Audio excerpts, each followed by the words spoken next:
রান্না করব আইড় মাছের মাথা দিয়ে লাউ দিয়ে। এই যে এখানে লাউ কুচি কুচি করে কেটে রাখছি, কিছু দিয়ে দিছি, বাকিটা দিয়ে দিব। আর এই যে এখানে এটা আমার গাছের পাকা যে মরিচ আছে, মরিচ আর পেঁয়াজ একসাথে ব্লেন্ড করে রাখছি, সেটা দেব।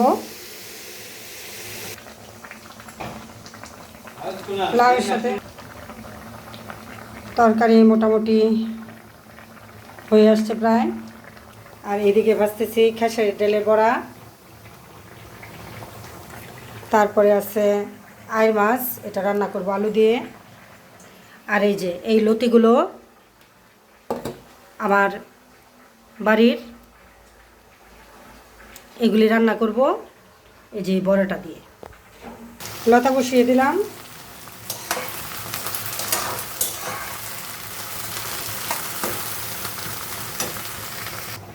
এখানে দিয়েছি আমি সামান্য মরিচ বাটা, লবণ, হলুদ, একটু জিরের গুঁড়ো।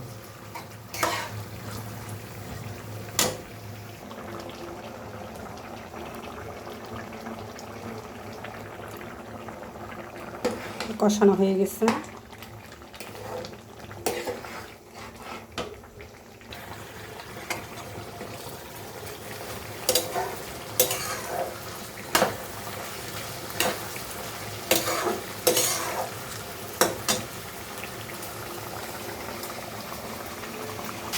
এই রান্নাটা শিখেছি আমি আমার মার কাছ থেকে। ছোটোবেলা মা অনেক রান্না করতো কচুর লতি দিয়ে, খেসারির ডালের বড়া দিয়ে। এটা একটা নিরামিষ সবজি, তবে ভীষণ ভালো লাগে খেতে।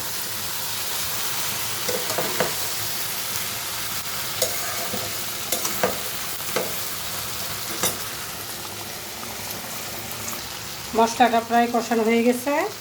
আমি এখন এখানে একটু সামান্য পরিমাণ জল দিয়ে দিই।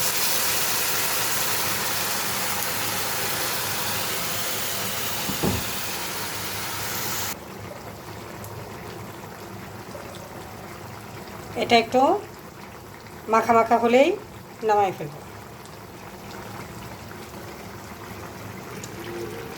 এটা প্রায় হয়ে আসছে।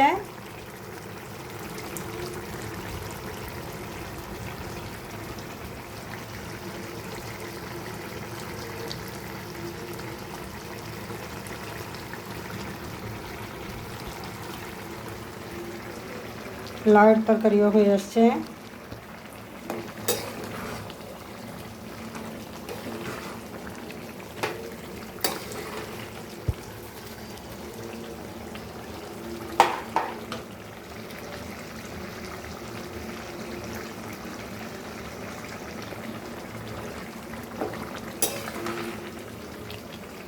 রোদের জন্য আসলে দেখা যাচ্ছে না।